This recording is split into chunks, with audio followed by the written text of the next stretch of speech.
আজকের আলোচনার বিষয় আইএমএফ এর ঋণে সংকটের কতটা সমাধান হবে। আলোচনা করতে আমাদের সাথে যুক্ত আছেন অর্থনীতিবিদ অধ্যাপক ডক্টর সৈয়দ আহসানুল আলম পারভেজ এবং ইস্ট ওয়েস্ট ইউনিভার্সিটির অর্থনীতি বিভাগের সহকারী অধ্যাপক পারভেজ করিম আব্বাসি। তালিকাতে আজকে স্বাগত আপনাদের দুজনকেই। ধন্যবাদ। আইএমএফ আমাদেরকে দ্বিতীয় কিস্তির ঋণ ছাড় দিচ্ছে, সে কথা সত্যি, এবং সামনে নির্বাচন, এছাড়া এটা স্বল্প মেয়াদে হয়তো স্বস্তির হতে পারে, কিন্তু আসলে দীর্ঘমেয়াদী স্বস্তিটা আমরা কিসে পেতে পারি, কিভাবে পেতে পারি? আপনার মাধ্যমে আপনাদের সমস্ত দর্শক শ্রোতাকে সালাম, শুভেচ্ছা। আমার সহ আলোচক যা বলেছে শতভাগ সত্য। আমরা জাস্ট অ্যারাউন্ড 700 মিলিয়ন পাচ্ছি, তারপরে হয়তো এডিবি থেকে কিছু পাবো।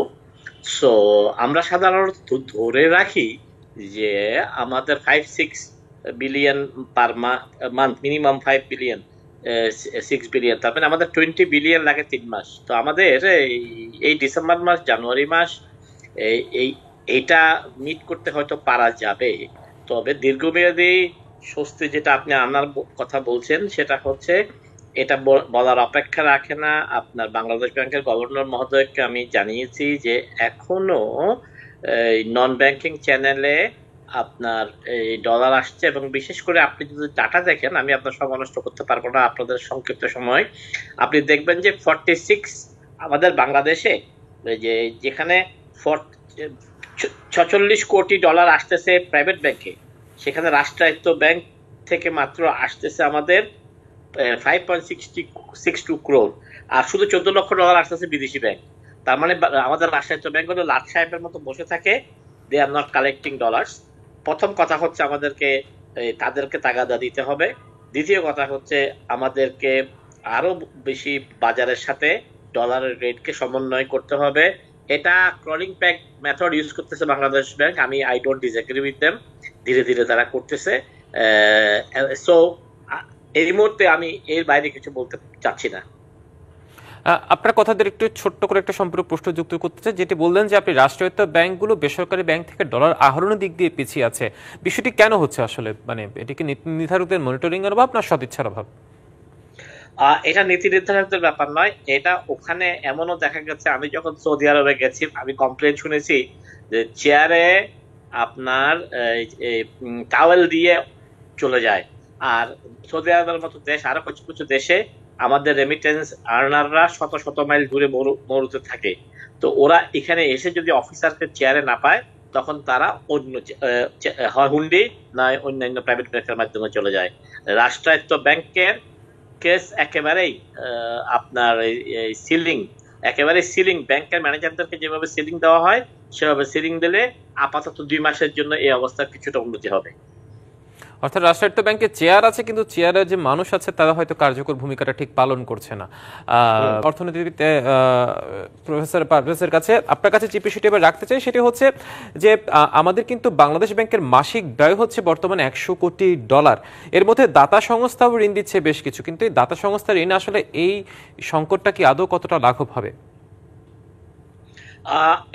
এই সংকটের সমাধান হবে না। আমরা যেটাকে বলি যে একদম মানে আগুন লেগে গেলে বাসায় মানুষ কিন্তু মগ দিয়েও পানি মারে। তো এই মুহূর্তে এটা আমাদের জন্য স্বস্তির কাজ, এতটুকুই বলবো। নিশ্চয়ই, কিন্তু স্বস্তির কাজ বলছি আমরা, সেক্ষেত্রে নানান ধরনের স্বস্তির পথও আমরা খুঁজছি। আপনার কথা সূত্র যদি পারভেজ আব্বাসির কাছে আমরা জানতে চাই, প্রফেসর আব্বাসির কাছে, সেটি হচ্ছে প্রফেসর পারভেজ যেটি বলেন, আসলে তার কথা ধরে যদি আপনার পরামর্শ শুনতে চাই।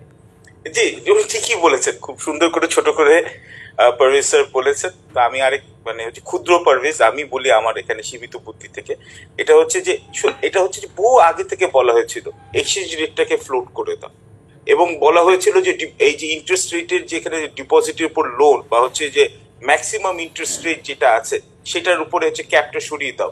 এগুলো করলে কিন্তু আমাদের বা হচ্ছে যে আমাদের এই যে মাল্টিপল যে আমাদের যে ডলারের যে এক্সচেঞ্জ রেটটা করা, এটার জন্য কিন্তু হুন্ডিতে টাকাটা বাড়বে। এবং আমি আপনাদের প্রোগ্রামে তথ্য দিয়ে এখানে আগে বিশ্লেষণ করেছি, এগুলো করা হয় নাই।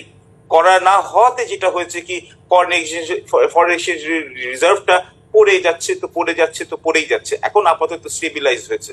এবং এটা আপনি ফলস্বরূপ হিসাবে দেখেন, এটা আমি যদি আপনাকে উদাহরণ হিসেবে দিই, আপনি একটি ক্রেডিট কার্ডের বিল আরেকটি ক্রেডিট কার্ড দিয়ে দিচ্ছেন, সাময়িকভাবে আপনি করতে পারছেন, কিন্তু আখেরে তো আপনার হচ্ছে যে মূল যে আপনার ধনটা, এখানে ডেট সার্ভিসিং অ্যামাউন্টটা বেড়ে যাচ্ছে। আমি বলছি যে এখানে আবারও একটা জিনিস আমাকে যদি বলার সময় দেন, ছোট করে বলছি, আমরা বলছি যে $100 বিলিয়ন আমাদের এক্সটার্নাল ডেট হয়ে গেছে। হ্যাঁ, জিডিপি রেশিও হিসাবে এটা হচ্ছে 20 থেকে 21%, ওটা হচ্ছে তুলনামূলকভাবে কম, কিন্তু আমাদের কর জিডিপি যে রেশিওটা, ট্যাক্স জিডিপি রেশিও, ওটা হচ্ছে সবচেয়ে কম পৃথিবীর মধ্যে, সবচেয়ে মানে নিম্ন, মানে বলবো সর্বনিম্নর মধ্যে একটি। তো ওখান থেকে সরকার যদি কর আহরণ না করতে পারে, তাহলে ওরা হচ্ছে ওদের যে $79 বিলিয়ন লোনটা রিপে করতে পারবে কি করে। আমি জাস্ট আরেকটা এক্সাম্পল দিয়ে দিই, শ্রীলঙ্কাতে যখন IMF এর লোনটা ওরা নিয়েছিল 1 বছর আগে, তখন ওদের কিন্তু ইনফ্লেশন রেট তখন চলে গেছিল যে 54%, এখন হয়ে গেছে এটা 6.7% বা 6.4%। রিজার্ভে $2 বিলিয়ন বেড়েছে। তো 1 বছরের মধ্যে ওরা কিন্তু হচ্ছে কোনো পলিটিক্যাল কনসিডারেশন না নিয়ে হচ্ছে ওরা শক্ত হস্তে কিন্তু ওখানে হচ্ছে ওরা হচ্ছে সংস্কারটা করেছে। পেইনফুল ইকোনমিক রিফর্ম হচ্ছে সময়ের মধ্যে করলে আজকে আমাদের কষ্ট দেখা হচ্ছে না। এখন আশা করতে পারি যে সামনে আমাদের এটা হবে না, কেন আমাদের একটা সম্ভাবনার কথা বলে দিই, শুধু তো অর্থনীতি ভয় দেখায়। মাস্টার কার্ড ইকোনমিক্স ইনস্টিটিউটের রিপোর্টে দেখা গেছে যে 46টা হচ্ছে যে ইমার্জিং ইকোনমিক্স এর মধ্যে বাংলাদেশের দ্বিতীয় বৃহত্তম হচ্ছে অর্থনৈতিক প্রবৃদ্ধি হার 6.3%, কিন্তু ওর সাথে আবার সতর্কতা দেখিয়ে দিয়েছে যে ইনফ্লেশন রেট কিন্তু 7.4 বা 5%-এর মতো থাকবে।